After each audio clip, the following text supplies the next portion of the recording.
Firefighters are on to New Zealand, napping could lead to a healthy heart, and Taco Bell has a new menu. All that plus Abby Colvin has the latest weather forecast and James Farrar with sports. The Bpcc News starts now. From the studios at Bossier Parish Community College, this is Bpcc News.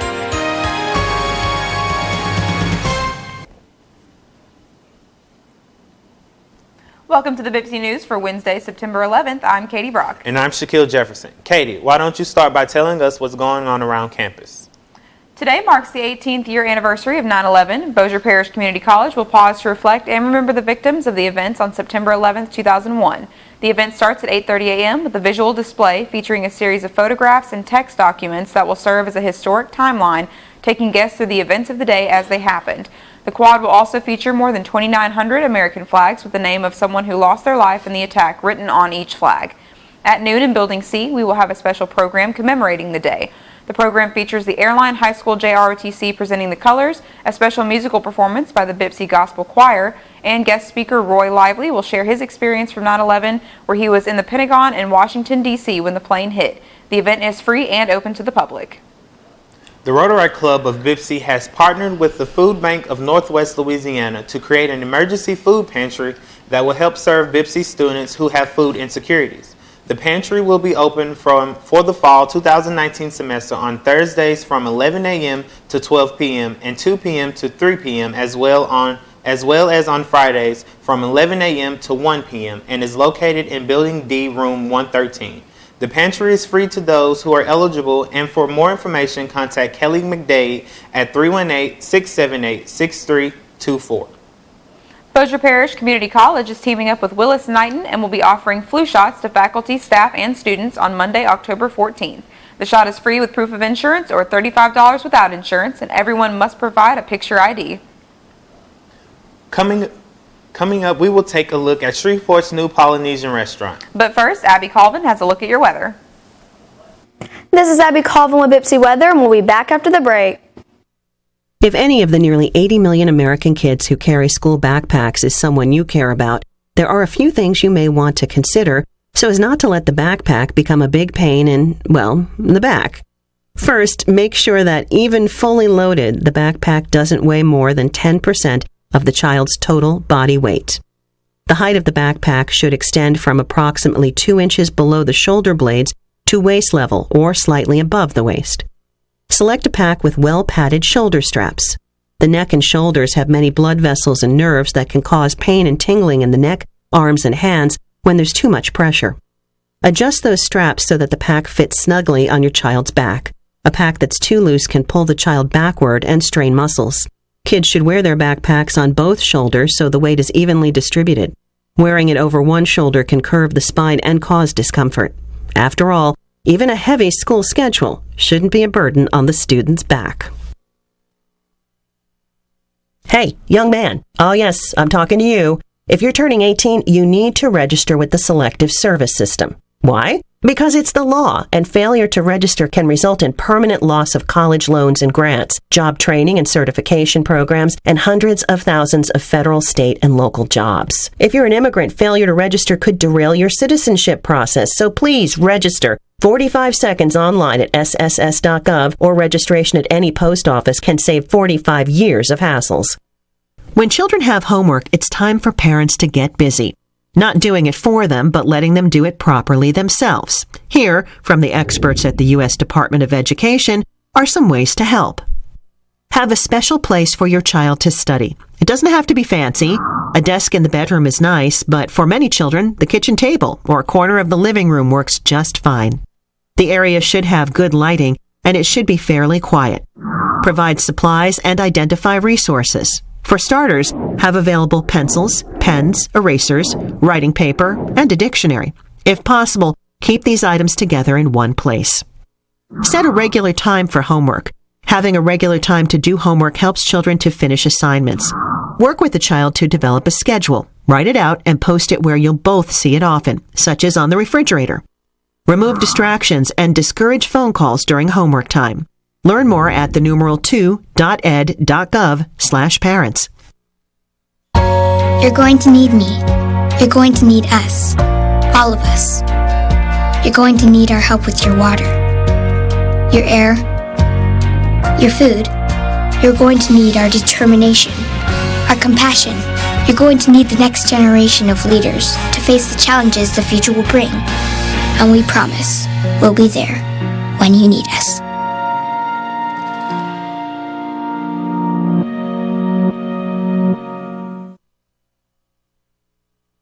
This is Abby Colvin with Bpcc Weather. Let's take a look at the current temperatures. In Marshall, it's 93 degrees. In Nacogdoches, it's 91. In Texarkana, Ruston, and Minden, it's 94. And in Natchitoches, it's 95. Now let's head over to Bpcc. It's partly cloudy and 94 degrees here. The humidity is 40%. The dew point is 68 degrees. The wind's coming at south-southeast at 6 miles per hour. And the sun sets at 7:26 p.m. Now let's look at the 5-day forecast. On Thursday, there's a 10% chance of rain with a high of 96 and a low of 71. Friday, it's partly cloudy with a high of 95 and a low of 73. Saturday, it's partly cloudy with a high of 97 and a low of 73. Sunday, it's partly cloudy with a 10% chance of rain with a high of 95 and a low of 73. And Monday, there's a thunderstorm with a 40% chance of rain with a high of 91 and a low of 72. This was Abby Colvin. Let's take it back to the news. Time is running out to get registered to vote in the October gubernatorial primary election.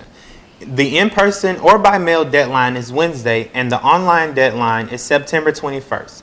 These deadlines are for citizens who have never registered to vote, as well as voters who would like to make changes to their registration. Citizens can register to vote online at www.govote.com. That's GEAUXVOTE.com. or at the parish's Register of Voters office while obtaining services at the Office of Motor Vehicles, public assistance agencies, public schools, colleges, and libraries, or by mail. Louisianians can also utilize the new smartphone app, Go Vote Mobile, to access registration ballot, polling place information. Early voting for the primary election is scheduled for September 28th through October 5th, excluding Sunday, September 29th from 8:30 a.m. to 6 p.m. Coming up, Bpcc reporter Tyler Leach has the newest Polynesian hotspot.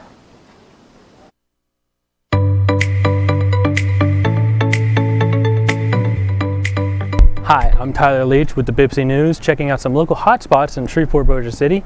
Today I'm here at Ono's Hawaiian Grill to give you all an inside look. Let's check it out. Ono's is actually, it means the word delicious. It's our only Hawaiian restaurant here in town. We serve Hawaiian Polynesian food. It started off as a food truck. It's very successful. And just like most food trucks here locally, we got a storefront. We went from a small truck to a 400 capacity restaurant. Well, you know, we do live music Wednesday through Saturday evening on our patio. We also do private events here at the restaurant. We've sponsored many 5K runs through the neighborhood. We've really tried to embrace the Highland community and also Broadmoor. Well, Sione, our owner, he's actually from Hawaii. And you'll be surprised of how many Hawaiians are actually here in Louisiana.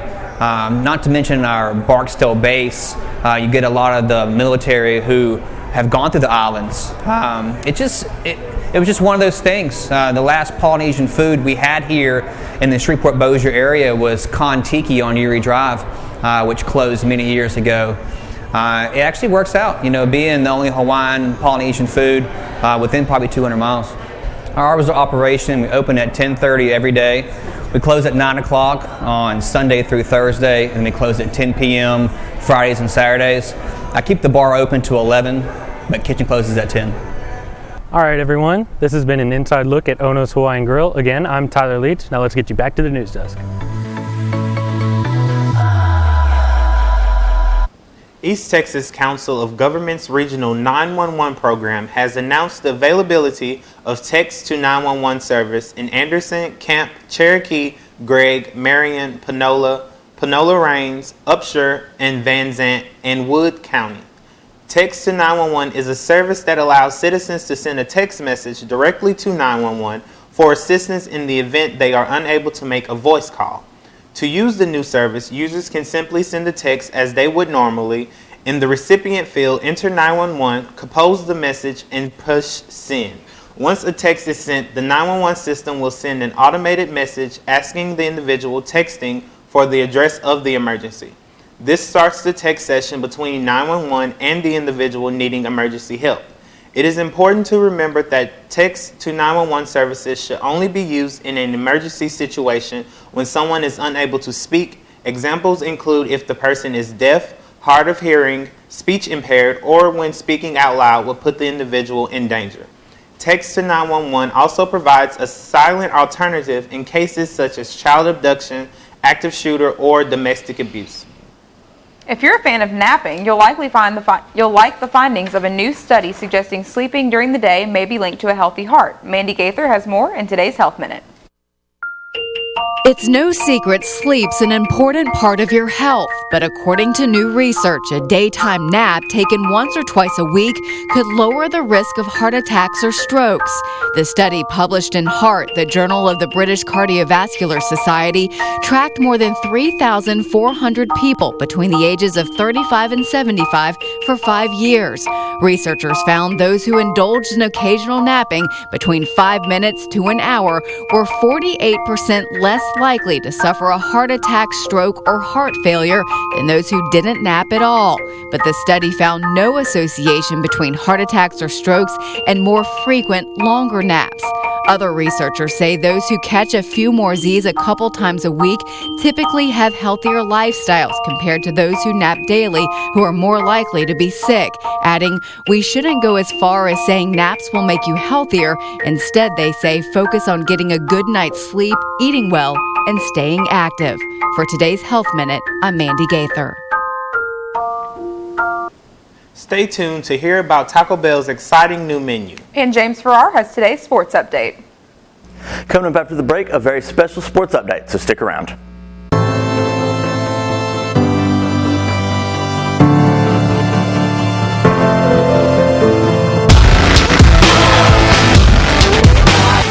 On the way you are supposed to be. I'm Brandon Hughes, majoring in sound recording technology. I'm a freshman here at Bpcc, so this is my first time actually learning anything with Pro Tools and the recording part of the music.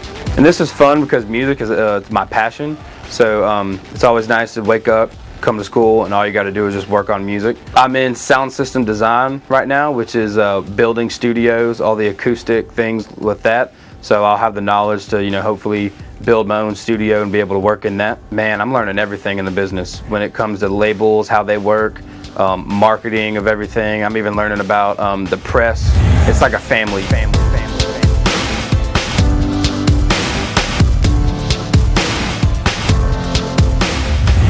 Hi, I'm Michael DeArmond, and I am a sophomore here at Bossier Parish Community College. I'm majoring in communications, and my experiences here at Bpcc has been an incredible experience. The staff, the students, just the things that I'm learning concerning audio and sound recording and film. It's an incredible way for me to go, and I think that if you chose to do communications here at Bossier Parish Community College, you would feel the same way that I do.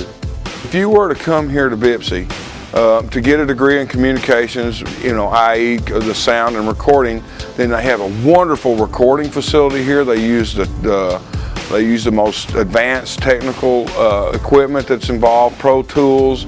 All their editing equipment is awesome. The teachers are here on hand that are very knowledgeable in their field, and so it's just all wonderful experience for a young person or even a person of my age to come in. There's always something to learn that's new in the industry.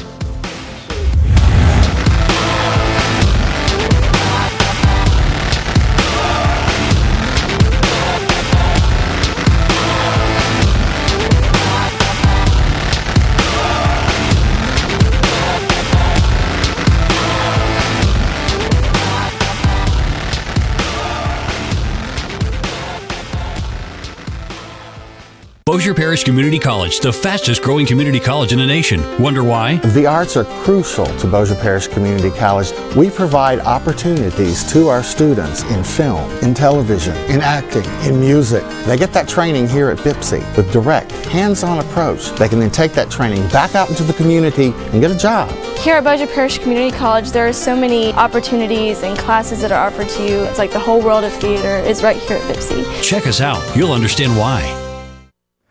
Welcome back. I'm James Farrar with today's special sports update. Sports is often viewed as simply a source of entertainment, and professional athletes as nothing more than adults getting paid millions to play a kid's game. But throughout this country's history, athletes and sports in general have always been much more than that. In the 1936 Berlin Summer Olympics, American track and field athlete Jesse Owens won 4 gold medals and was the most successful athlete at the Games.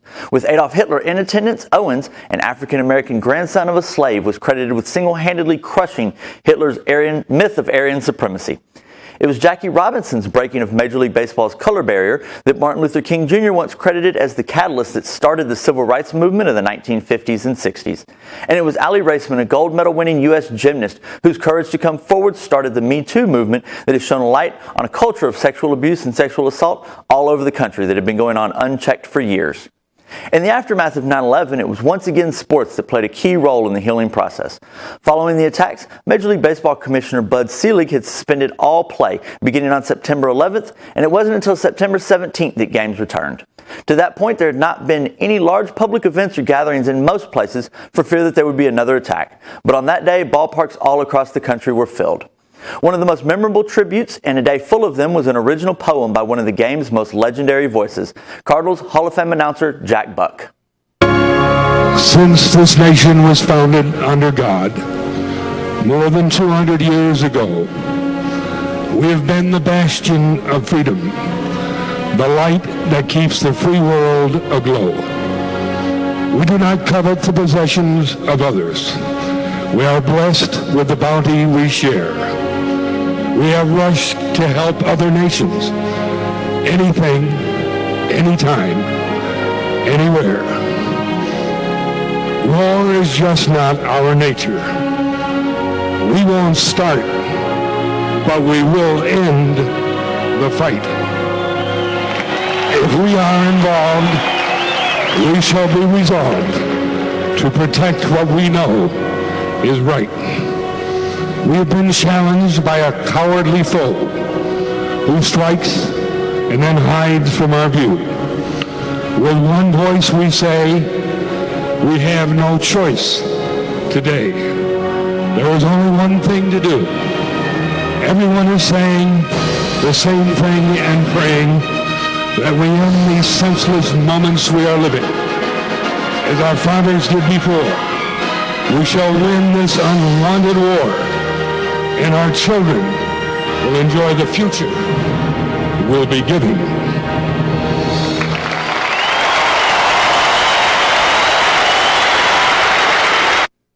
Then, on September 21st, the New York Mets hosted the Atlanta Braves at Shea Stadium, which a little over a week earlier had been the site of the primary staging area for rescue and recovery teams, and the first public event held in the city of New York since the attacks. The game was broadcast on Fox Sports. New York City Mayor Rudy Giuliani was in attendance in full FDNY gear. The NYPD band accompanied Diana Ross in God Bless America. New York City first responders threw out the first pitch, and in the bottom of the 8th inning, it was New York Mets Hall of Fame catcher Mike Piazza's 2-run homer that sent the New York crowd into a frenzy. Afterwards, the camera caught a glimpse of some New York City firemen who 10 days earlier had lost friends, colleagues, and in some cases even family members. And they were smiling and laughing and celebrating because Mike Piazza, an adult who plays a child's game, hit a home run, and it was a lot more than just entertainment. The game would go on to be called the first step in the nation's healing process and a return to normalcy. That's all for today's Sports Update. I'm James Farrar. Now let's get you back over to the news desk. Taco Bell isn't jumping on the plant-based meat bandwagon yet, but it's still promoting vegetarian options. The restaurant is rolling out a new vegetarian section in its pre-redesigned menu at all of its 7,000 U.S. locations. It will highlight 2 new meatless items Taco Bell is introducing as well as existing options. The chain will also mark vegetarian items placed elsewhere on the menu with a green emblem showing its American Vegetarian Association certification. Taco Bell officials say the restaurant offers more than a dozen vegetarian dishes. Customers can also substitute beans for meat on any menu item. Halfway across the world on the anniversary of 9/11, the bravery and sacrifice of first responders who rushed into the terror were honored. Firefighters in New Zealand performed a traditional haka in Auckland on Wednesday. 343 New York City firefighters died responding to the terror attack 18 years ago. More than 200 firefighters climbed the stairs of the 328-meter high Sky Tower to honor the NYC counterparts. A memorial service also took place before they began the trek up the tower.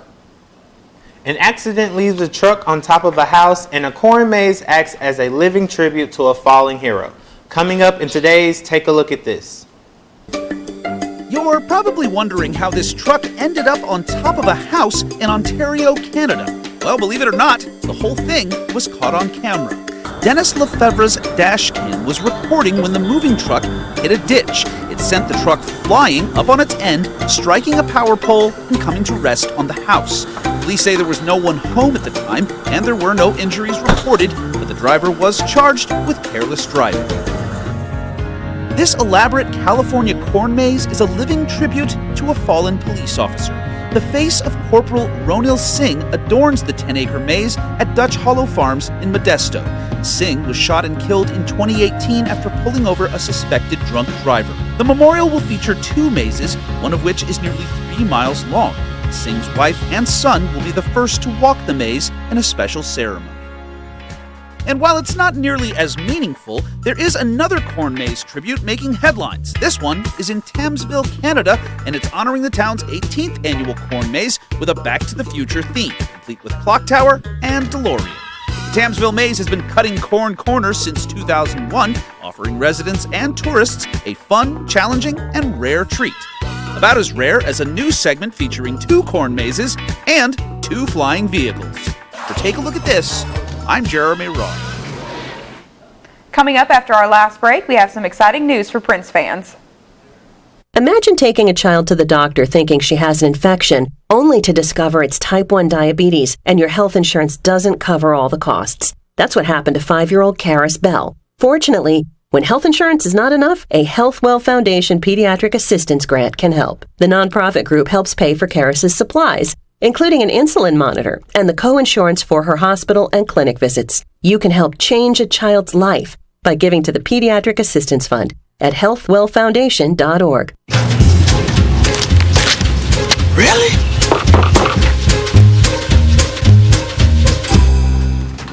Buzz, what's up, man?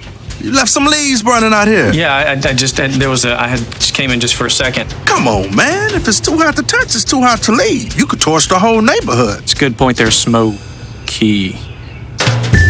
9 out of 10 wildfires are caused by humans. Only you can prevent wildfires.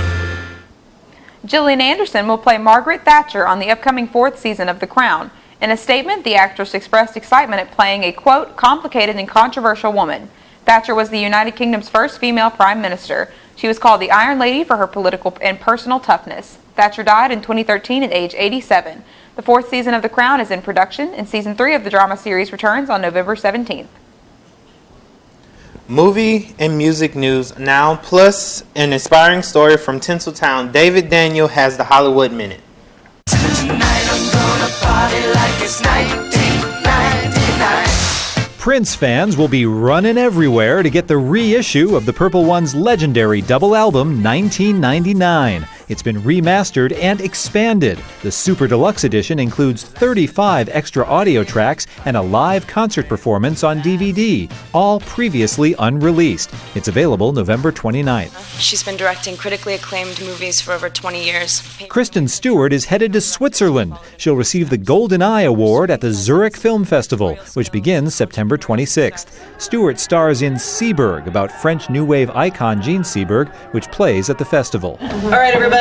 Gary Sinise gave some military widows a lift, literally. His foundation flew 23 surviving spouses of fallen service members to Hollywood recently as part of its Relief and Resiliency program. They shared stories of their lost loved ones, visited the set of NCIS and star Mark Harmon, and spent a day at Universal Studios. They were even treated to a spa day, all to help reassure them that the service of their loved ones will not be forgotten. In Hollywood, I'm David Daniel.